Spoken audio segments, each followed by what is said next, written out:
The silence was the first sign of the end, not the clamor of alarms or the thunder of an invading fleet, but a profound and creeping quiet that stole the world one memory at a time. It began as a faint static at the edges of perception, a song whose name you couldn't quite recall, a face in a crowd that felt familiar for a reason you'd lost. The experts called it the Lethe Plague, a mimetic contagion spreading from the outer colonies. But Dr. Eris Thorne knew the truth. It wasn't a plague. It was an edit, a meticulous, volant deletion of the human race from the cosmic ledger, performed by an unseen, unknown hand. They didn't kill you. They just made it so you had never been. On Mars, the sprawling libraries of human history turned to dust, their data drives wiped clean, not with a virus, but with a simple, declarative absence. On Europa, the great underwater murals depicting the first landing bleached into blank canvases. On Earth, families would sit down to dinner and forget the names of the children sitting across the table, their love replaced by a vague, unsettling confusion. History was not being rewritten, it was being unwritten. And so, deep beneath the granite shield of the Ural Mountains, in a facility that did not exist on any map, Eris Thorne prepared to commit the ultimate sin to save a single terrible sentence of humanity's story. He stood over the last candidate, a young historian named Elias Vance, whose mind was about to become the vessel for their desperate, monstrous solution. Elias lay suspended in a gel-filled cradle, a crown of neurocables fused to his skull. His eyes wide with a terror that was achingly, uniquely human. He had volunteered. They all had it. But no theory could prepare a person for the reality of becoming a ghost. "It's time, Elias," Eris said, his voice hollow in the sterile chamber. "The final wave is approaching. Once it hits, everything you are, everything you remember, will be gone. We will be gone. All that will remain is the archive." Elias gave a shuddering nod, a tear tracing a path through the conductive gel on his cheek. The archive was their name for the forbidden science, a process that didn't just record history, but imprinted it directly onto a human soul. It was a psychic torrent of humanity's entire existence. Every birth and every murder, every cathedral built and every city burned, every treaty signed and every throat slit in a dark alley. To become a vessel for it was to be drowned in the collective consciousness of 1,000,000,000,000 dead souls, their triumphs and their atrocities forever tangled with your own. The subjects were called curators, living libraries of a past that was being systematically erased. But the old hands, the ones who had survived the process decades ago, had a different name for themselves. They called themselves the Haunt. Eris engaged the sequence. The humming of the machinery deepened, and Elias screamed, a raw, ragged sound that was quickly swallowed by the shriek of a billion other voices pouring into his mind. He felt his own memories, his mother's smile, the taste of his first coffee, the smell of old books being torn apart, shredded, and lost in the storm. In their place came the fury of Achilles on the shores of Troy, the cold resolve of a sniper in the trenches of the Somme, the desperate genius of engineers building warships in the void of space, and the guttural cry of a caveman killing his brother over a piece of meat. He was not Elias Vance anymore. He was a murderer, a savior, a poet, a tyrant. He was the sum of all humanity's rage, its sorrow, and its unyielding will to survive. As the process reached its climax, a flicker of light, a wave of profound nothingness, washed over the facility. The hum of the backup generators faltered for a second. On the monitors, Eris Thorne's face went slack, his eyes clouding with a gentle vacancy. He looked down at his hands, then at the complex console before him. a mild curiosity on his face, as if he had just wandered into a room with no memory of how he had arrived. The Lethe wave had passed. The world outside had gone silent. And in the heart of the mountain, a monster opened its eyes, weeping for a name it could no longer remember. When Elias, or the thing that wore his flesh, finally tore itself from the gel cradle, the chamber was still. Doctor Thorne stood motionless, humming a simple, repetitive tune that had no origin, his life's work forgotten in the span of a single heartbeat. The other scientists and technicians in the control room were the same, their minds wiped clean, leaving them as placid, breathing statues. The last sane men on Earth had sacrificed their sanity to birth him, and he was alone with the echoes of the dead. He stumbled out into the main concourse of the vault, a sprawling cavern of dark metal and cold light. It was a tomb, a library, and an armory all in one, designed to sustain the haunt indefinitely. His mind was a maelstrom.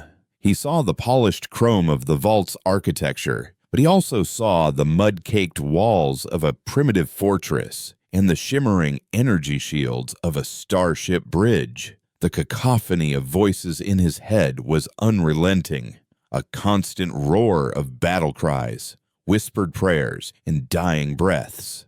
This was the price of remembrance. He found the others in the central repository, a vast, circular chamber where the walls were lined with empty data vaults, their purpose now rendered obsolete. There were only 4 of them, the last survivors of the Curator program. They were ancient, their bodies sustained by technologies as forbidden as the archive itself. They turned as he entered, their eyes holding the weight of forgotten centuries.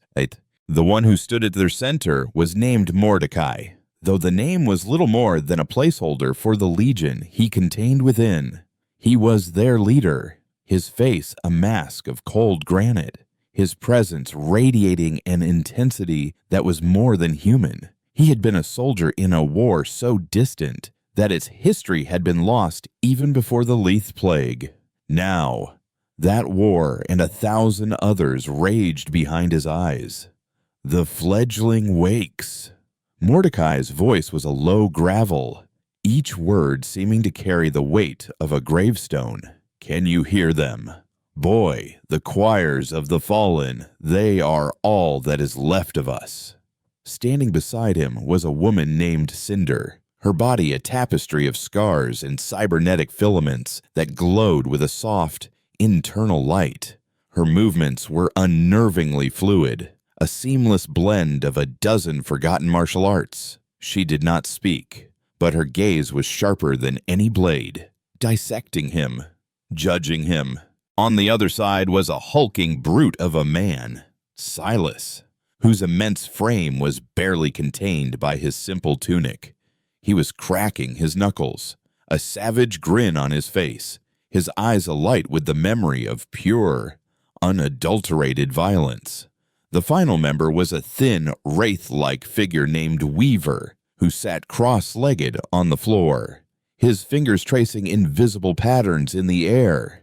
He was the haunt's tactician, his mind a repository of every strategic maneuver and gambit in human history, from Sun Tzu to the Grand Admirals of the interstellar expansion wars. Elias tried to speak, but the words caught in his throat. What could he say? My name is Elias Vance. I was a historian. That man was a faded photograph, a ghost within a legion of ghosts. They're gone, he finally managed, his voice hoarse. Everyone. The world. The world has been given a mercy it did not deserve. Mordecai interrupted, his voice devoid of pity. It has been allowed to forget its sins. We have not been so fortunate. We are the inheritors of that sin. We are its living testament. What are they? Elias asked, the question clawing its way through the mental chaos. The ones who did this. Weaver looked up, his eyes seeming to focus on a point in the distant future. They are the gardeners of reality, beings of pure information who perceive time as a single, static landscape. They call themselves the Silentium. Where they see chaos, they prune the branch.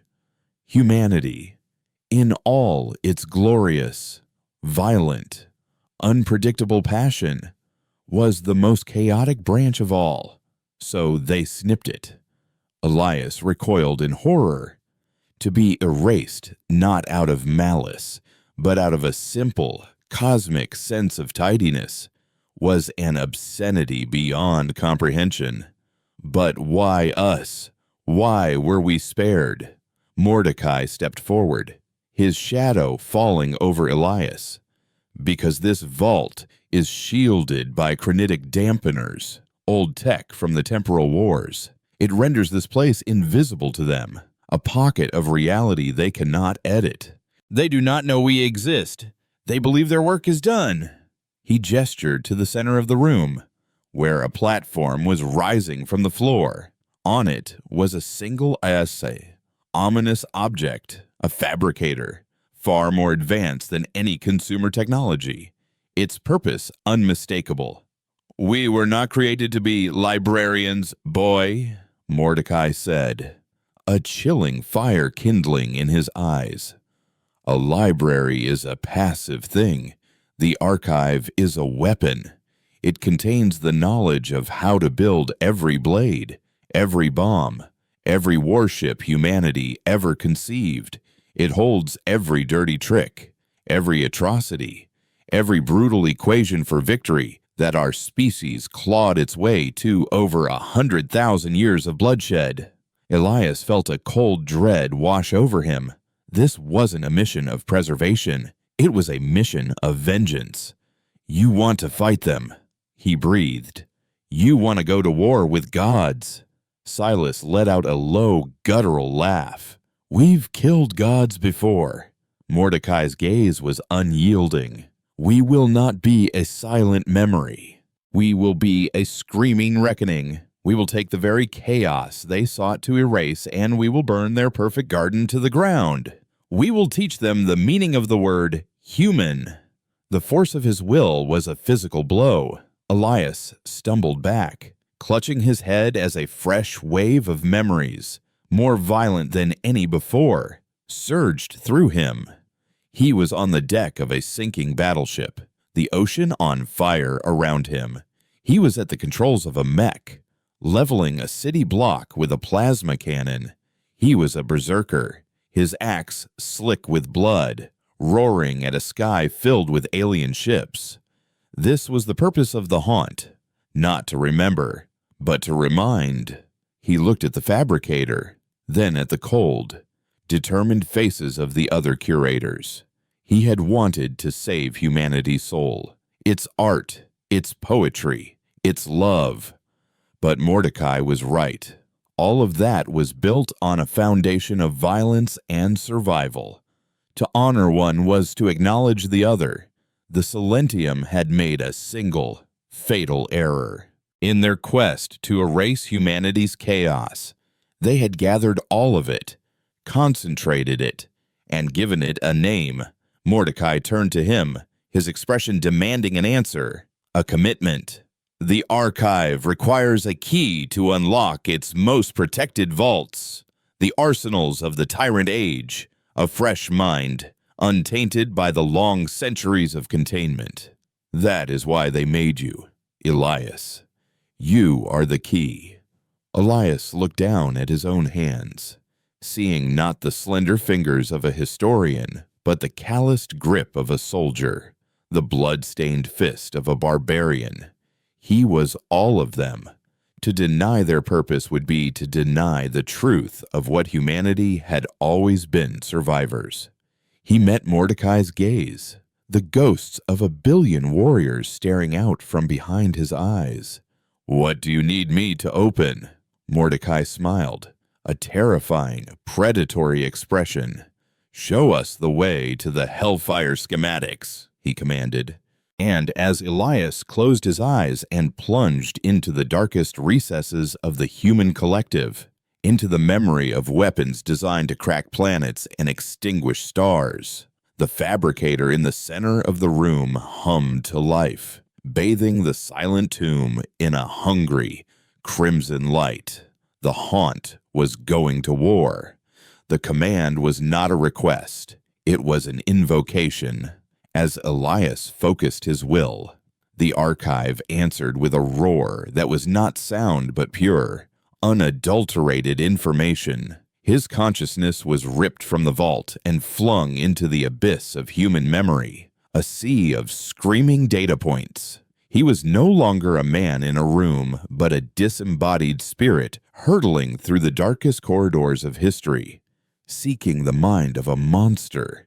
He found him in a sterile, white laboratory orbiting a black hole, a place designed to contain the physics of his own terrible creations.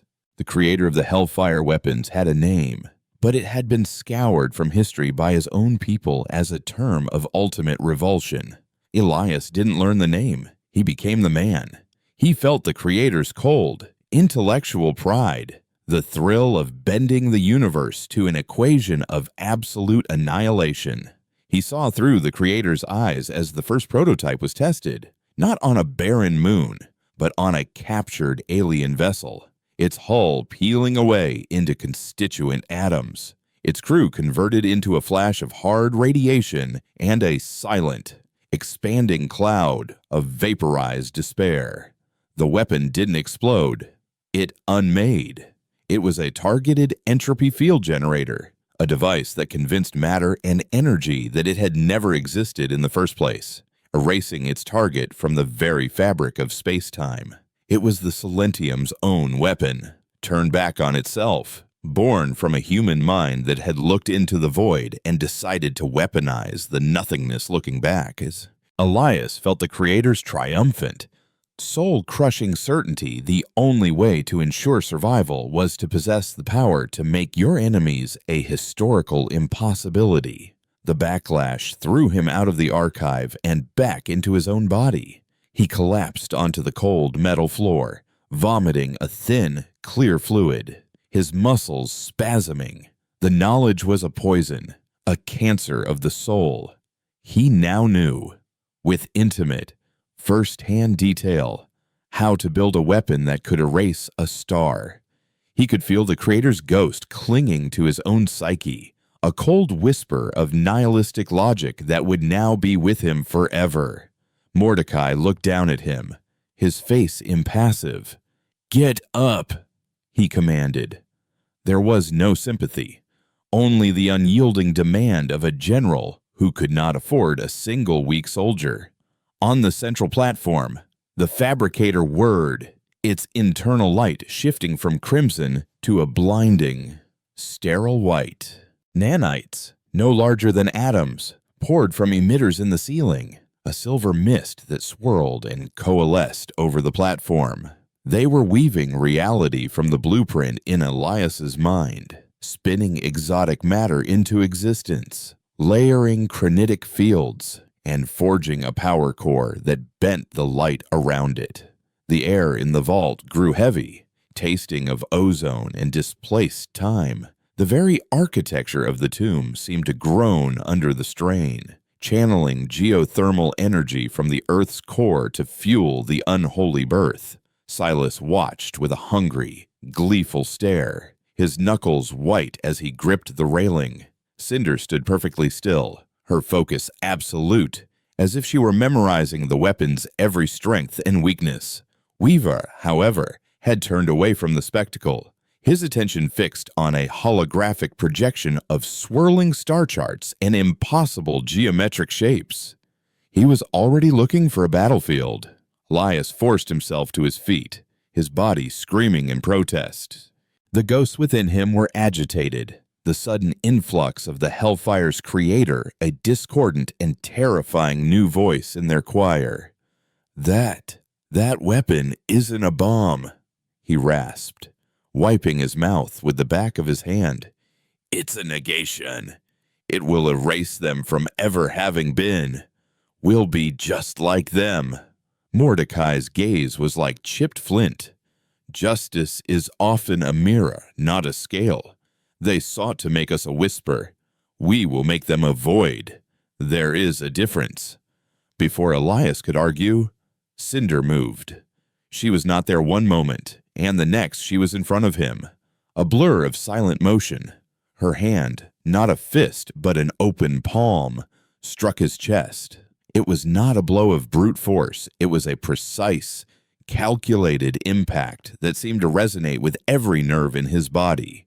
He flew backward, his breath stolen, his mind reeling as the phantom memories of 100 different martial artists exploded in his consciousness. He saw her attack not as a single strike, but as a confluence of a dozen different philosophies of violence, the fluid redirection of a kendo master, the nerve-striking precision of a forgotten pressure point art, the raw, kinetic transfer of a void boxer.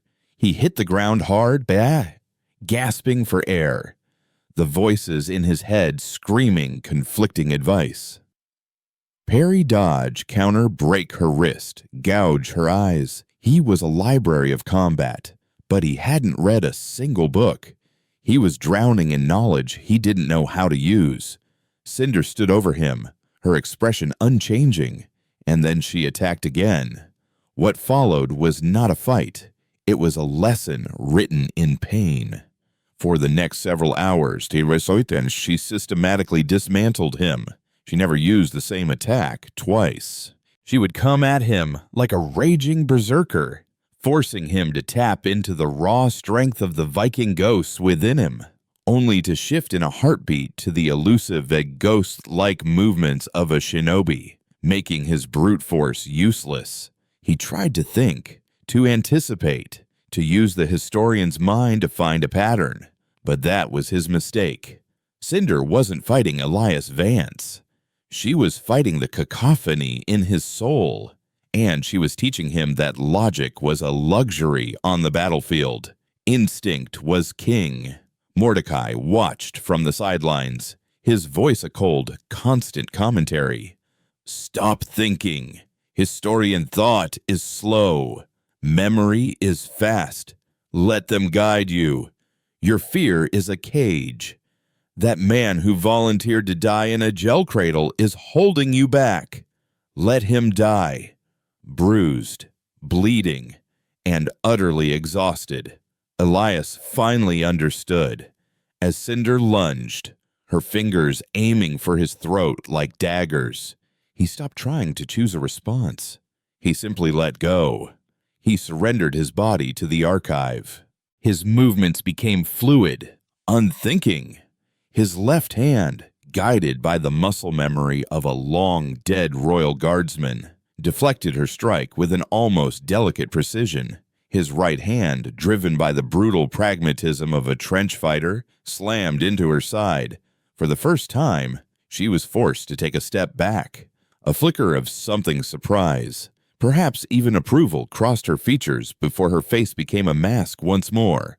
He didn't press the attack. He stood his ground, his body now humming with a latent power, the ghosts within him no longer a screaming mob, but a silent, coiled legion. He was no longer just Elias Vance, the key. He was becoming the haunt. A low, resonant chime echoed through the vault, deep and final. The light from the fabricator subsided. In the center of the chamber, floating a few inches above the platform, was their creation. It was not a missile or a rifle.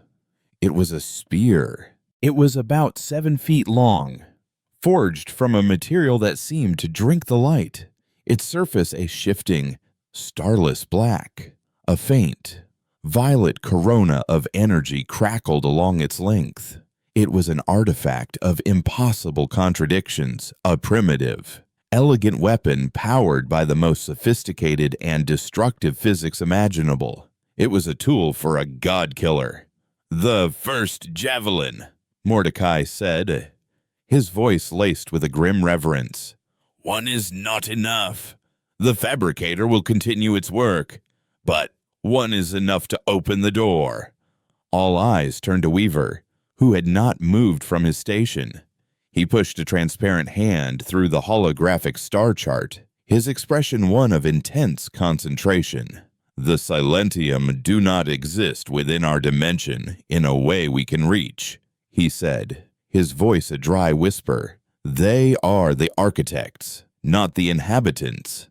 Attacking them directly is like a character in a story trying to stab the author. It is a conceptual impossibility. Then we find another way, Silas growled, his gaze fixed on the javelin. Weaver nodded slowly. Precisely. The author may be unreachable, but his editing tools are not. The Lethe Plague was not a wave that washed over the cosmos. It was a broadcast, sent from a single point, a relay. A great work of cosmic engineering designed to rewrite reality on a galactic scale. He manipulated the hologram, zooming past galaxies and nebulae until a single, unremarkable point of light was isolated in a field of black. I searched the archive for anomalies, for scars in space-time that even the Silentium could not erase. I found one, a wound left by our own ancestors during the temporal wars. A battle was fought there that was so violent it broke causality itself, leaving a permanent echo, a place where the rules of reality are thin. He looked up, his strange, ancient eyes meeting theirs. The Silentium built their broadcast relay in that wound, using the chaotic energies to power their device. They hid their greatest weapon in our oldest scar. Mordecai's lips curled into a predatory smile. A fortress built on a fault line. How wonderfully arrogant. Can you get us there? The vault possesses a single blink drive, Weaver confirmed. A prototype, highly unstable. It doesn't travel through space, it punches a hole through it. The journey will be disorienting, and it is a one-way trip. Once we are through, the drive will be destroyed. No one hesitated. There was nothing to come back to. Elias looked from the javelin to the point of light on the map. He thought of the world above, populated by smiling, placid ghosts who didn't even know what they had lost. The fire of the Creator in his mind burned with a cold purpose, and for the first time, it felt less like a curse and more like a birthright. They erased our past, Mordecai said, his voice low and resonant, filling the chamber. We will go to the heart of their power, and with their own science, we will erase their future. He turned to the others, his haunt, his instruments of vengeance. Silas, Cinder, prepare the drive chamber. Weaver, plot the entry vector. Elias. He paused, looking at the young man who is now something so much more. You will carry the first javelin. You unlocked its memory. It is only fitting you deliver its message. The historian was dead. The warrior had been born. And now, the monster was about to be unleashed. The blink drive was not a machine. It was a wound, housed in the deepest and most shielded chamber of the vault. It was a contained rupture in space-time, a seething, incandescent tear in the fabric of the universe, held in check by a lattice of magnetic fields and gravitic projectors. It did not hum with power. It screamed in a silent, tortured key that resonated in the bones and teeth. A high-frequency shriek on the edge of perception that promised a violent, instantaneous journey to somewhere else, or to nowhere at all. The chamber was a sphere, its walls a chaotic mosaic of heat-scarred alloys and crystalline conduits that pulsed with a sickening, non-Euclidean rhythm.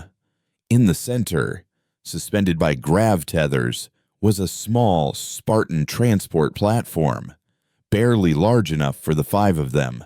It was less a ship and more a bullet, designed to be fired through the heart of the anomaly.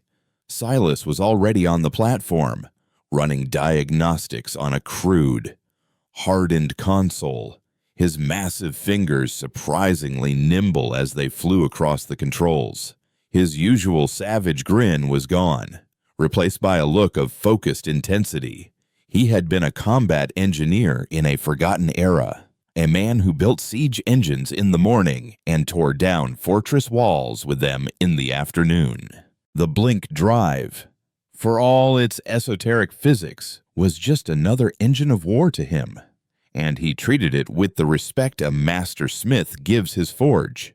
Cinder moved around the platform's perimeter, a ghost in the chaotic light, checking the integrity of the stasis field emitters. This was her domain. The Blink was not a gentle journey. It was a physical ordeal that could tear an unprotected body apart atom by atom. The stasis field would wrap them in a pocket of frozen time for the microsecond of the transition, protecting them from the tidal forces of a universe being forcibly bent. She moved with an economy of motion that was both beautiful and terrifying, a living weapon ensuring the other weapons would arrive at the battlefield intact. Elias, holding the javelin, felt like an acolyte carrying a holy relic into a profane temple. The spear was strangely light, its weight not a physical property, but a conceptual one. It felt heavy with purpose, with the cold, final weight of annihilation. It did not radiate heat or cold, but a profound and unnerving stillness, as if it were a hole in the universe, a sliver of the ultimate nothingness it was designed to create. He could feel the Creator's mind brushing against his own, a phantom whisper of encouragement, urging him to embrace the elegant simplicity of a final solution. He fought the feeling down, focusing instead on the memory of a sunlit library, a desperate anchor against the encroaching darkness. Weaver and Mordecai were the last aboard. Weaver carried nothing but a small, intricate data slate, his eyes already distant, lost in the complex calculations of their destination. Mordecai, however, had armed himself. Strapped to his back was a massive, archaic-looking rifle, a relic of a war fought with kinetic slugs and chemical propellants, yet it emanated a sense of lethality that dwarfed any modern energy weapon. On his hip was a heavy, wicked-looking blade that seemed to absorb the light. He was the synthesis of humanity's martial history. The ancient warrior and the future soldier made one. He stepped onto the platform, and his presence seemed to steady the chaotic energy in the room.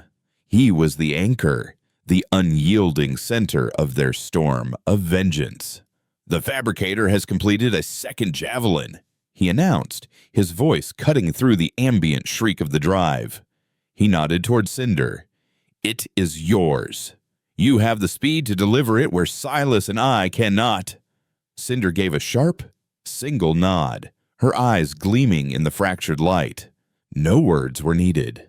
"Silas," Mordecai continued, "once we arrive, your priority is the drive's power core. I want it rigged to overload. The Silentium built their relay in a wound. We will turn that wound into a self-consuming cancer." Silas grinned, the familiar feral look returning to his face. "A big bomb. I can do that."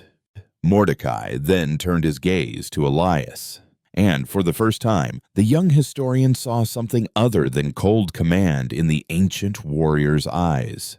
It was not warmth, but a flicker of shared understanding, the recognition of one burdened soul to another. They will be there. Elias, the Silentium, not in a physical sense, but their consciousness infuses that place. They will feel you the moment we arrive. They will feel the archive. They will try to unwrite you, to convince you that you are nothing, that you never were. You must hold on to the rage. It is the only truth they cannot erase. Ellis gripped the javelin tighter, the smooth, cold surface a comfort against his palm. "I will, Weaver," Mordecai concluded, turning to the tactician. "Find me their nexus, the heart of the broadcast. That is my target. Weaver tapped his data slate. It will not be a physical location. It will be a conceptual one, a focal point in the data stream. Think of it as the keystone in their arch of logic. To destroy it, you must first understand it. I don't need to understand it, Mordecai said, his hand resting on the hilt of his sword. I just need to know where to cut. Satisfied, he strode to the center of the platform. Silas, engage the sequence. Silas slammed a heavy, shielded switch. A deep, gut-wrenching groan echoed from the drive anomaly as it began to destabilize. The shriek rose in pitch, passing beyond the range of human hearing, but continuing its assault on a psychic level. The light in the chamber intensified, reality itself seeming to thin and stretch. Stasis fields online, Cinder called out, her voice tight. A shimmering blue field enveloped the platform, and the physical sensations were replaced by a profound sense of temporal dislocation, like a memory of a memory. The world outside the bubble dissolved into a smear of impossible colors and screaming geometry. Weaver! Now! Mordecai roared. Weaver's fingers danced across his slate, his eyes wide, reflecting the chaos outside. Vector locked, punching through. And then, the universe broke. It was not a journey. It was a cessation of being, followed by a violent, agonizing rebirth. For an immeasurable instant, Elias was everywhere and nowhere. He was scattered across the timeline, a witness to the birth of stars and the heat death of galaxies. He felt his own consciousness fraying, the individual threads of his identity and the identities of the ghosts within him coming undone. He was Achilles, and he was the arrow that struck his heel. He was Caesar, and he was Brutus's dagger. The paradox threatened to annihilate him, to resolve his being into a null state. But then he felt the javelin. It was an anchor of absolute nothingness in the storm of everything. He clung to it, to its cold, undeniable reality, and it pulled him back together. They rematerialized with a deafening crack, not of sound, but of space-time snapping back into place. The transport platform slammed onto a surface of crystalline black, skidding to a halt in a shower of incandescent sparks. The stasis field collapsed, and the air hit them like a physical blow. It was thin, cold, and tasted of static electricity and wet stone. They were in a cavern of impossible scale. The walls were not rock, but shifting, flowing streams of pure data, waterfalls of light that displayed equations and symbols that made the mind ache. The ceiling was a swirling vortex of cosmic energy, the raw, untamed power of the temporal wound in which this place was built. This was the hub, the broadcast station, the heart of the Lethe plague, and it was aware of them. A presence, vast, ancient, and utterly alien, descended upon them. It had no voice, but it spoke directly into their minds, a language of pure concept that bypassed words entirely. Intrusion, anomaly, a flaw in the pattern, a reverberation of a deleted thought. Elias staggered, clutching his head as the Silentium's consciousness washed over him. It was a pressure of pure, unassailable logic, a force that sought to categorize, file, and ultimately delete them. He felt it probing the edges of his mind, trying to unravel the memory of his name, to smooth over the rough edges of his existence. He saw, for a terrifying moment, the appeal of it, the peace of non-existence, the bliss of being a perfectly solved equation. But then the ghost roared, the cacophony of 100,000 years of human defiance, of illogical rage, of stubborn, bloody-minded survival, rose up within him. The Viking screamed a challenge. The samurai drew his blade. The soldier raised his rifle. The choir of the fallen, for the first time, sang with a single, unified voice of absolute refusal. We are. The psychic pushback was so violent that the very air around Elias shimmered. The pressure from the Silentium recoiled, not in pain, but in a state of conceptual confusion. It had encountered something that did not compute a defiance born not of logic, but of pure, irrational being. From the flowing walls of data, figures began to coalesce. They were not soldiers, but constructs of pure information given physical form. Humanoid in shape, but lacking any features, their bodies a swirling mass of light and code. They were antibodies, the system's immune response, sent to purge the infection. Mordecai raised his rifle, the sound of him chambering around a defiant crack of physical reality in this place of concepts. Silas, the core weaver, my target, Cinder. Elias, with me, the haunt has come to collect its debt.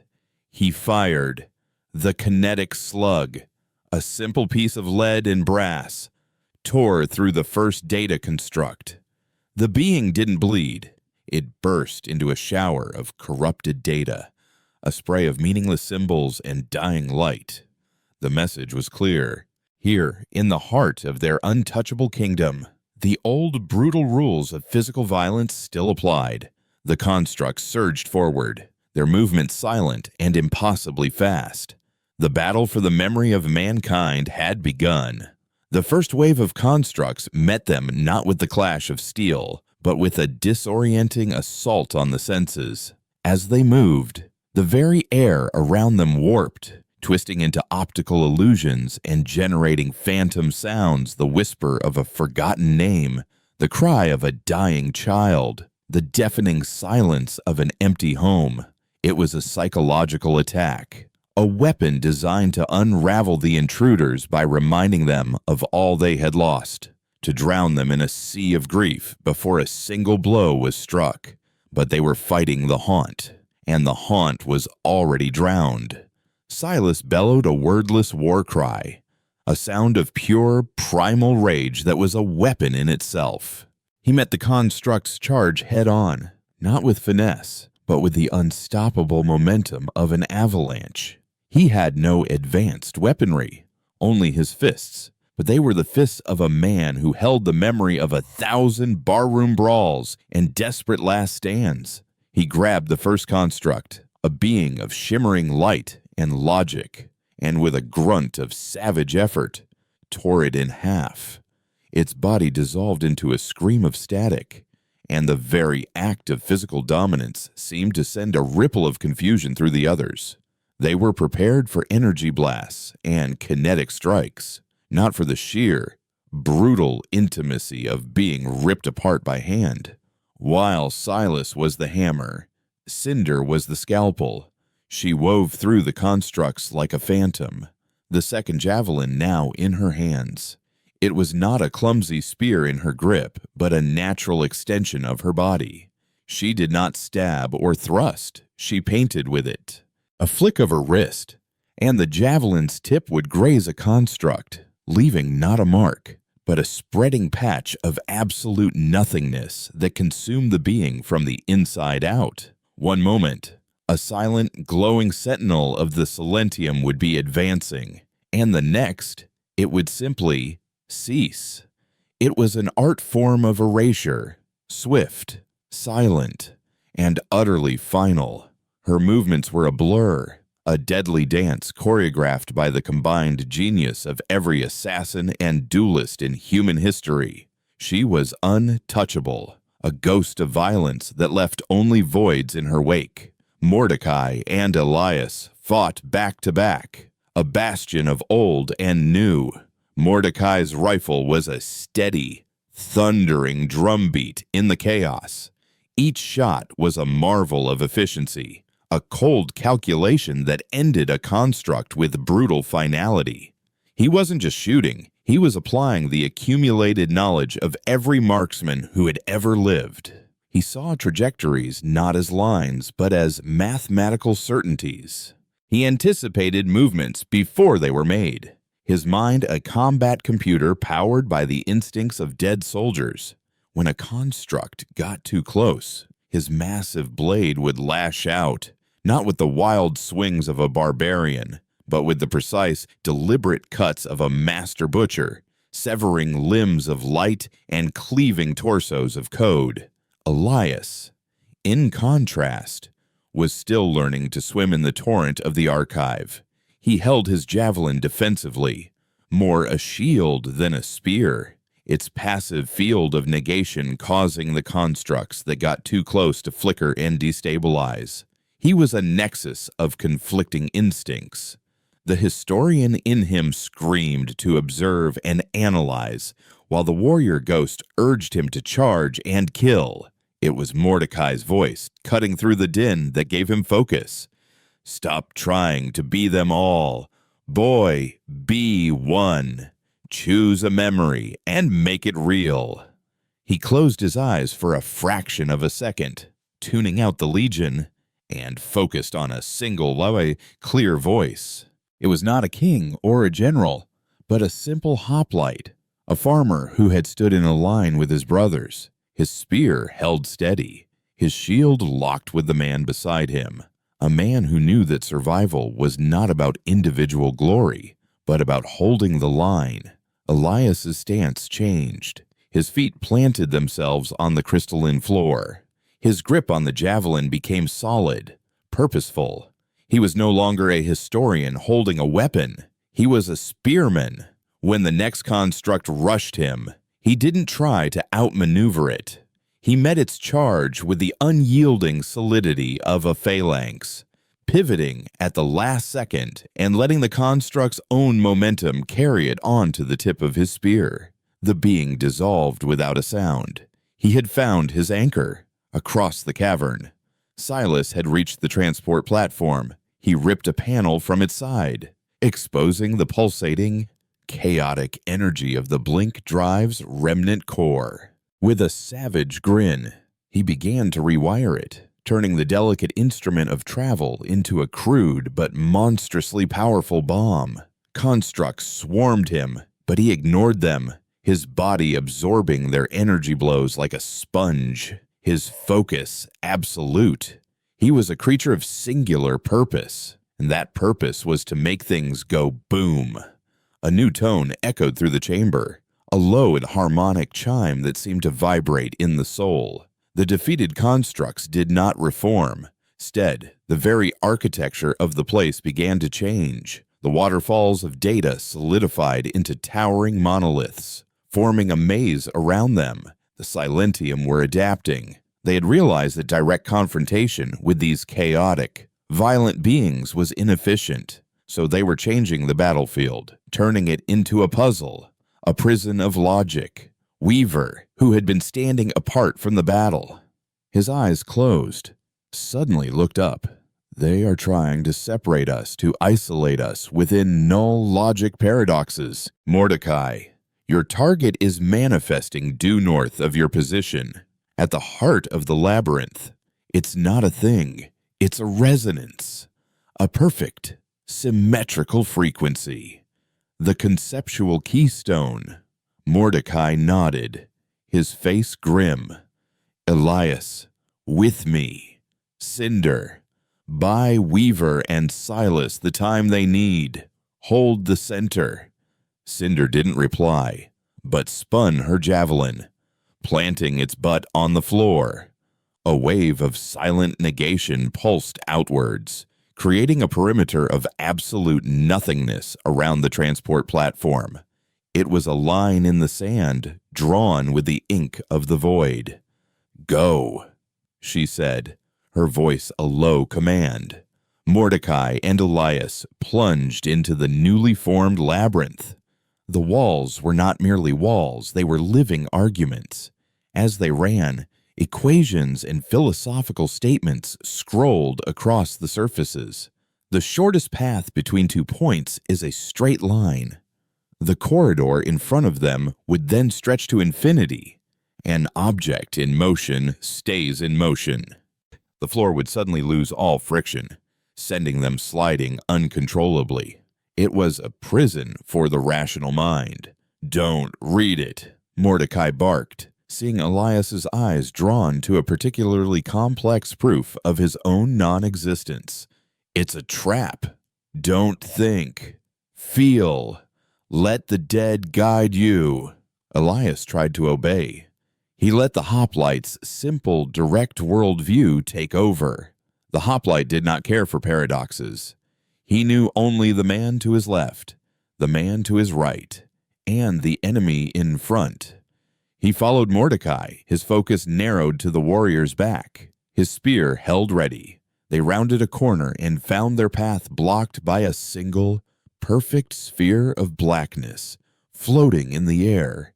It emitted a soft, melodic hum, the resonance Weaver had described. It was the keystone, the central thought that held this entire construct together. Surrender. The thought echoed in their minds, not as a command, but as a gentle, logical suggestion. Your existence is a statistical error. Allow us to correct the data. Find peace. Mordecai raised his rifle, but a shimmer of energy around the sphere told him it was useless. Physical attacks would not work on a concept. He lowered the weapon and instead drew his blade. "It's a logic bomb," he said, his voice low. "It sustains itself through its own perfection. To destroy it, you must introduce a flaw, an imperfect thought." Elias looked from the sphere to the javelin in his hand. The weapon was a paradox itself, a perfect instrument of imperfection, designed to create the ultimate flaw, non-existence. But to use it, he would have to get close, to touch the sphere. And he knew, with a certainty that chilled him to the bone, that to touch it was to invite its logic into his mind, to risk being unwritten from the inside out. "The hoplite can't fight this," Elias said, his voice trembling slightly. "His world is too simple." "Then choose another," Mordecai replied, his eyes fixed on the sphere. "Choose a madman, a poet, someone who knows that the universe isn't a straight line, but a screaming and chaotic poem." Elias closed his eyes, searching the archive. He pushed past the soldiers and the kings, past the builders and the destroyers. He searched for a mind that embraced chaos, that thrived on the irrational, and he found one. A wild-eyed philosopher from a forgotten age, a man who had been executed for teaching that true wisdom lay in acknowledging one's own ignorance, a man whose final words were not a plea, but a question. As Elias opened his eyes, the terror was gone, replaced by a strange, exhilarating sense of curiosity. He walked toward the sphere, the javelin held loosely in his hand. The Silentium's voice grew stronger in his mind. "You are a contradiction, a flaw. You cannot exist." "And yet, I do," Elias whispered, a faint smile on his lips. He was now just a few feet away, the sphere's hum vibrating through his entire body, its perfect logic trying to smooth over the messy, chaotic tangle of his being. That is the great, beautiful flaw of it all. He raised the javelin, not as a soldier making a killing blow, but as a scholar offering a final, unanswerable question. He touched its tip to the surface of the sphere, and in that instant of contact, he did not push the javelin's power into the sphere. Instead, he opened a conduit from his own mind, from the archive, through the javelin, and into the Silentium's keystone. He did not give it a statement of rage or defiance.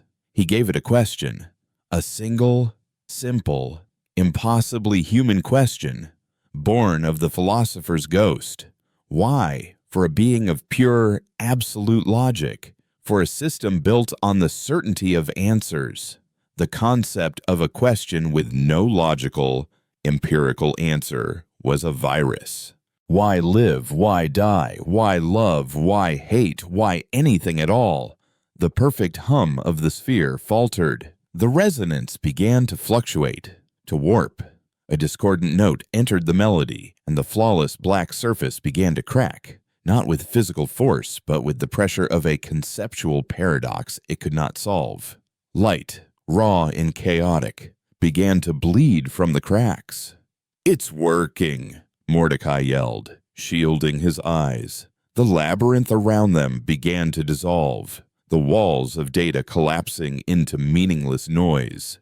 The entire cavern was destabilizing.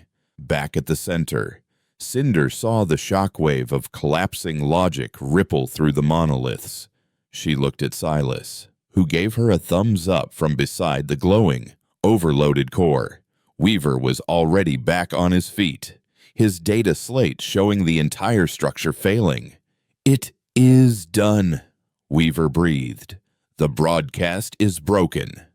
But as the sphere in front of Elias and Mordecai finally shattered in a silent explosion of pure white light, the disembodied consciousness of the Silentium spoke one last time, not with pressure, but with a new, terrifying emotion it had just learned from the archive.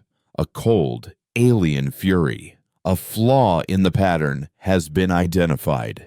The gardeners are now aware of the weeds, and we are coming to burn the field. A new portal, a shimmering tear in reality, far more violent and unstable than their own entry point, ripped open in the ceiling of the cavern.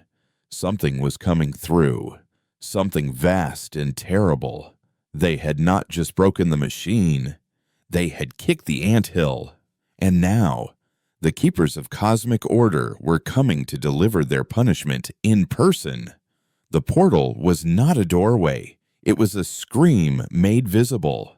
It tore through the collapsing architecture of the relay like a predator's claw, its edges burning with colors that had no names, bleeding raw, unfiltered reality into the conceptual space.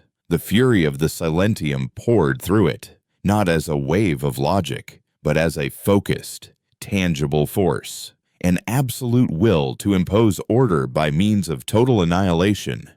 From its depths, a shape began to emerge.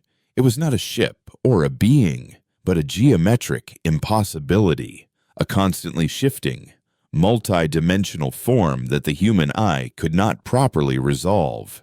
It was an avatar of the Silentium, a direct manifestation of their will. A gardener come to root out the weeds with its own hands. As it descended, the very laws of physics in the cavern began to fray. Gravity fluctuated wildly, pockets of vacuum appeared and vanished, and the light from the decaying data walls bent at impossible angles. This was not a creature bound by the universe. It was a creature that wrote the rules. The chaos will be purged. Its thought boomed, a declaration that was simultaneously a promise and a death sentence. The error will be corrected. Back at the transport platform, Silas slammed the final override on the Blink Drive's core. A klaxon, harsh and real, began to blare, a countdown timer flashing on his console 60 seconds.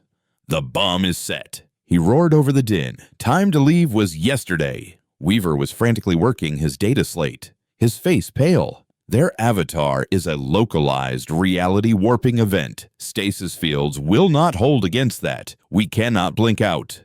We are trapped. Mordecai and Elias scrambled back from the heart of the dissolving labyrinth. The avatar's oppressive presence, a physical weight, trying to crush them. "Cinder." Mordecai's voice was a thunderclap of command. "The javelins, can they harm it?" Cinder, who had been standing as still as a statue, watching the avatar's descent, finally moved. Her gaze was fixed, not with fear, but with the intense focus of a predator sizing up its prey. "It is a being of pure order," she said, her voice unnervingly calm. The javelins are weapons of pure chaos, a null state. It is possible. She looked at Elias, and a silent understanding passed between them. They had the only two weapons in existence that stood a chance. But we have to get close, she added. Close enough to touch it. Mordecai's mind, the repository of a million desperate last stands, worked with blinding speed. Silas. Can you overload the core's magnetic containment? Aye, but it'll be a directed blast. Everything in its path will be vaporized. Direct it at the Avatar, Mordecai ordered. Weaver, give him the trajectory. Elias, Cinder, you will ride the blast wave. Use the energy to shield you and propel you. It's your only chance to get close enough. It was a suicide play, a desperate, insane gambit born from the minds of men and women who had run out of options 1,000 years ago. To ride the leading edge of a space-time explosion was to court utter disintegration, but in the cold, hard calculus of the haunt, a chance, no matter how slim, was infinitely better than none. Elias felt a strange calm settle over him. The fear was gone, burned away by the sheer, magnificent absurdity of the moment. He was a historian from a dead Earth, about to ride an exploding portal drive into battle against a god from outside of time, armed with a spear made of nothingness. The philosopher's ghost within him laughed with pure, unadulterated joy. He looked at Cinder. She met his gaze, and for the first time, he saw a flicker of a smile on her lips. It was a terrifying, beautiful thing. Silas! On my mark! Mordecai bellowed. He raised his ancient rifle, not at the Avatar, but at the portal from which it had emerged. Weaver, is that portal stable? It is a raw rift, unstable, but it leads directly to their dimension. Why? Because they wanted a reckoning, Mordecai said, a grim fire in his eyes. They're gonna get one. He turned to Elias and Cinder. This is not a retreat. This is an invasion. The bomb will not just destroy this place. Silas will use its energy to momentarily widen that rift. When you strike the Avatar, the feedback from the javelins, combined with the bomb's detonation, should create a chain reaction, a conceptual plague. Their own weapon, their own logic, turned back against them through that open door. It was no longer about survival. It was about ensuring that the Silentium would spend the next eon regretting the day they ever learned the name humanity. Ready! Silas yelled, his hand hovering over the detonation trigger. Cinder and Elias stood at the edge of the platform, their javelins held low, their bodies braced. The Avatar was almost upon them, its form solidifying into a towering crystalline figure that radiated an aura of crushing, absolute certainty. Mark! Mordecai roared. He emptied his rifle's magazine into the portal, not to damage it, but to pour raw that chaotic kinetic energy into the rift, to prime the wound. Silas hit the trigger. The world dissolved into white fire. The Blink Drive's core did not explode. It became a star. A focused, directional blast of pure, incandescent energy erupted from the platform. A spear of creation aimed at the heart of the Avatar of Order, Cinder and Elias, shielded by the javelin's null fields and their own sheer force of will, were thrown forward like stones from a sling. They became comets of vengeance, streaking through the maelstrom. Elias felt the universe peeling away from him, the ghosts in his mind screaming in a unified chorus of exhilaration and fury. He was no longer Elias Vance or the Hoplite or the Philosopher. He was the haunt, the concentrated will of a dead species, delivered as a final glorious curse. He saw the Avatar turn its attention to them, a sense of cold, analytical surprise emanating from it. It raised a hand, a gesture that could have unmade galaxies. But it was too late. Cinder was a blur of motion, her javelin a needle of blackness stitching a path through the storm. She struck first, her spear piercing the Avatar's crystalline chest. There was no sound, no impact, just a point of absolute void that began to spread, consuming the Avatar's ordered structure like a cancer. Elias was right behind her. As the Avatar staggered from the conceptual wound Cinder had inflicted, he drove his own javelin home, not into its chest, but into its featureless head, the seat of its consciousness. And as he did not just unleash the javelin's power, he unleashed the archive. He poured the entirety of human history, in all its chaotic, contradictory, beautiful, and monstrous glory, directly into the mind of the Silentium.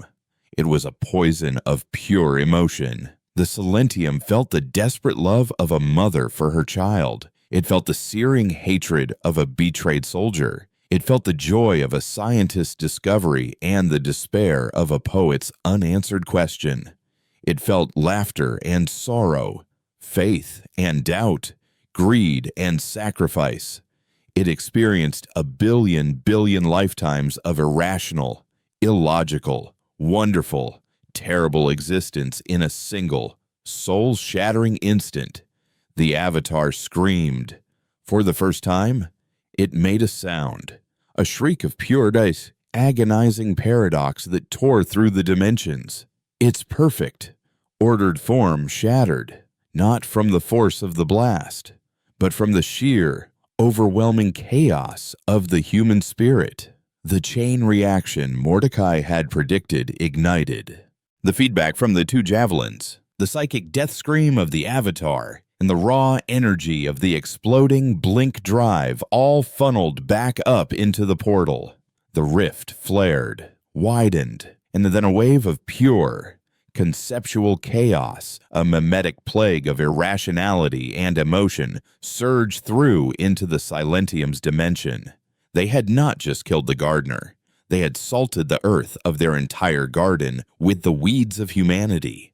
The shockwave of the blast hit the rest of them.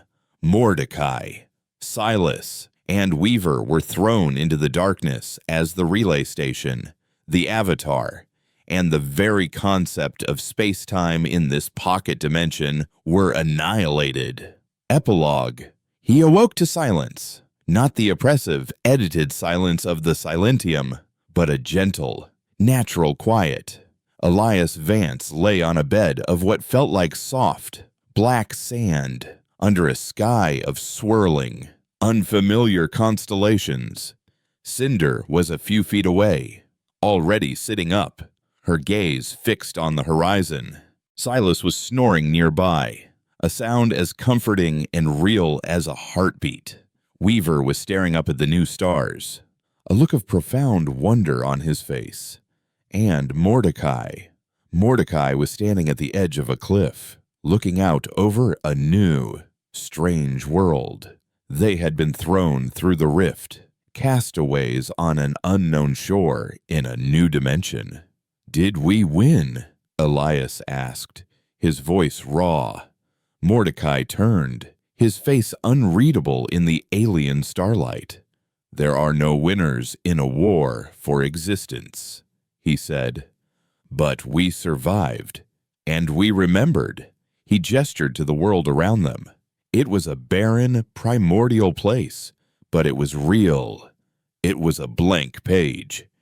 "The archive is still with us," Weaver said softly. "The knowledge, the memories, all of it." They had lost their world, their species, their past. They were 5 ghosts, haunted by the memory of 1 trillion dead. But they were here. They were the last remnant of humanity's chaos, its rage, and its indomitable will. They were the seed of a new story, waiting to be written on the canvas of a new universe. And this time, Elias thought, looking at the determined faces of his fellow monsters, this time, they would make sure their story was one that no one, not even the gods, would ever dare to erase. The haunt had endured, and their watch had just begun.